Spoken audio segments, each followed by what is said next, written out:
السلام علیکم 5 class open your Urdu BTV books. Topic ایک گائے اور بکری. پریویس لیکچر میں ہم نے اس کے کوشچن نمبر 1 اور 2 کیے. آج ہم اس کا کوشچن نمبر 3 سٹارٹ کریں گے.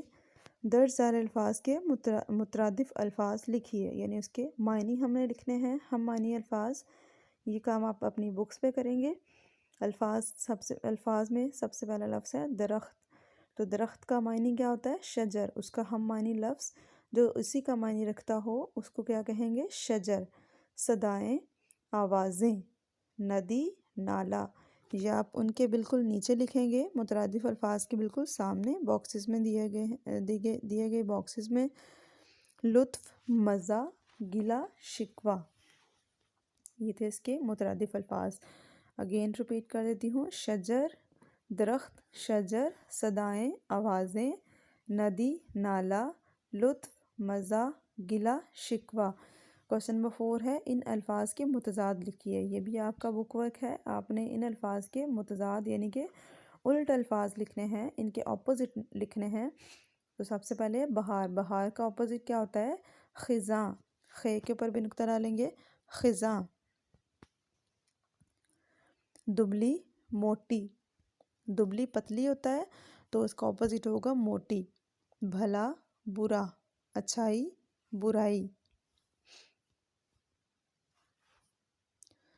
نیکسٹ کوشچن نمبر 5 ہے ان محاوروں کے معنی لغت سے تلاش کر کے لکھیے اور انہیں اپنے جملوں میں استعمال کیجیے.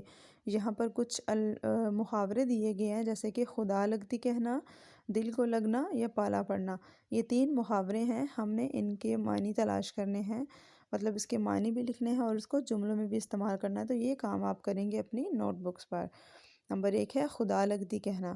خدا لگتی کہنا کا مطلب ہوگا سچی بات کہنا. تو آپ نے لفظ لکھنا ہے، اس کے سامنے آپ نے اس کا معنی لکھنا ہے اور اس کے نیچے اس کا جملہ لکھ لیں، یا پھر لائنز ڈرا کر کے جس طرح آپ کرتے ہیں ویسے کر لیں.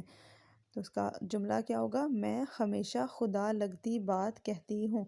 نمبر 2 ہے دوسرا محاورہ ہے دل کو لگنا، اثر ہونا. دل کو لگنا، اثر ہونا. میری باتیں میرے دوست کے دل کو لگیں. نمبر 3 ہے پالا پڑنا. معنی ہے اس کا واسطہ پڑنا. پالا پڑنا کا معنی کیا ہے؟ واسطہ پڑنا. جملہ ہے اس کا برے لوگوں سے کسی کا پالا نہ پڑے. کوشچن نمبر 6 ہے بک پہ کریں گے یہ. مذکر اور مونس الگ الگ کریں. تو اس میں سے کچھ الفاظ مذکر ہیں اور کچھ الفاظ مونس ہیں. آپ لوگ اسی لفظ کے اوپر مذکر، اگر وہ مذکر ہے تو مذکر لکھ دیں گے، اگر وہ مونس ہے تو اس کے اوپر مونس لکھ دیں گے. تو سب سے پہلا لفظ ہے یہاں پر درخت. تو اسٹوڈنٹس اس کا ہم کوئی بھی جملہ بنا کے دیکھ سکتے ہیں، جیسے کہ میں نے درخت لگایا. تو لگایا مینس یہ مذکر ہے. اس طرح ہوا ہے، ہوا چل رہی ہے. تو یہ رہی ہے یہ مونس ہے. مصیبت، اس پر مصیبت آن پڑی. کیا مصیبت آن پڑی؟ یا پھر اس طرح کا کوئی بھی اور سینٹنس بنا لیں جس سے یہ شو ہو رہا ہے کہ مصیبت مونس ہے. نیکسٹ ہے ماجرا. اس نے مجھے اپنا سارا ماجرا سنایا. تو یہ مذکر ہوگا. اس کے بعد احسان ہے، اللہ نے ہم پر احسان کیا ہے.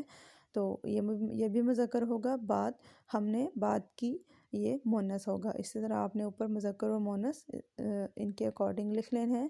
نیکسٹ کوشچن نمبر 7 ہے مندرجہ ذیل منفی اور استفہامیہ جملوں کو سادہ جملوں میں تبدیل کیجیے. تو یہاں پر جملے دیے گئے ہیں منفی مطلب جس میں نہ اور نہیں کا استعمال کیا جائے، اور استفہامیہ جملے جہاں پر لاسٹ میں کوشچن مارک استعمال کیا جائے. تو ہم نے ان دونوں کو ریموو کر دینا ہے اور بالکل سادہ جملہ بنا کے ہمیں یہاں پر لکھ دینا ہے. جیسے کہ پہلا جملہ ہے وہاں انار اور پیپل کے درخت نہیں تھے. تو یہ منفی جملہ ہے، اس میں نہیں کا استعمال کیا گیا. ہم نے نہیں کو ہٹا دینا ہے. تو یہاں پہ کیا آئے گا؟ وہاں انار اور پیپل کے درخت تھے. اس کے بعد ہے بے پارٹ. کیا گائے ندی کے پاس کھڑی تھی؟ تو یہاں پر کوشچن مارک ہے، کیا کو ہٹا دیں گے تو کوشچن مارک بھی ہٹ جائے گا. تو یہاں پر کیا آئے گا؟ گائے ندی کے پاس کھڑی تھی. کیا کو ریموو کریں اور کوشچن مارک کو بھی ریموو کر دیں تو اینڈ پہ کیا لگائیں گے؟ فل سٹاپ. جیم پارٹ میں ہے کیا ٹھنڈی ہوائیں چل رہی تھی؟ تو یہاں پر بھی کیا کو ریموو کریں گے اور کوشچن مارک کو ریموو کریں گے تو باقی کیا بچے گا؟ ٹھنڈی ہوائیں چل رہی تھیں. دال ہے بکری نے سلیقے سے کلام نہیں کیا، تو یہاں پر نہیں کو ریموو کریں گے کیونکہ یہ منفی جملہ ہے، نہیں کو ریموو کریں گے تو سادہ جملہ بن جائے گا۔ بکری نے سلیقے سے کلام کیا، کیا اچھی بات دل کو لگتی ہے؟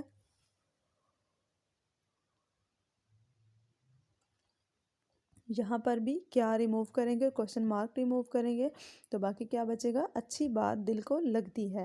اسٹوڈنٹس یہ بھی آپ کا بک ورک ہی ہے، آپ اپنی بکس پہ ہی یہ کام کریں گے۔